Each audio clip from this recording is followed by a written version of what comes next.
गुरुजी राधे राधे जी। गुरुजी, मुझे तो गुस्सा भी आ रहा है, इतनी देर हो गई, हाथ हिलाते हिलाते सारा हाथ दुख गया। और ये भैया वीआईपी के डिपार्टमेंट में ही देते हैं माइक को। अरे सब ये वीआईपी नहीं, सब लोग एक सी हैं। हम व्यवस्था खराब नहीं कर रहे हैं। तुम्हें शिकायत ही करनी है, प्रश्न करना है तो बताओ। हाँ गुरुजी, मेरा ये प्रश्न है कि हमें भगवान का कौन सा नाम जपना चाहिए जिससे भगवान ज्यादा प्रसन्न हो जाएं? हाँ, क्या करोगी ज्यादा प्रसन्न करके? जैसे राधे राधे बोले, या राधा राधा बोले, या जय श्री राम बोले, या श्रीमन नारायण बोले। राधे राधे बोलते हैं तो ये लगता है कि कहीं श्री राम नाराज ना हो जाए।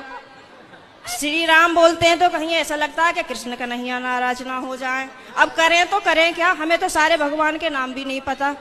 सर आप ही बताइए हम क्या करें। कितने भगवान होते हैं? 33 करोड़। किसने बोला ऐसा?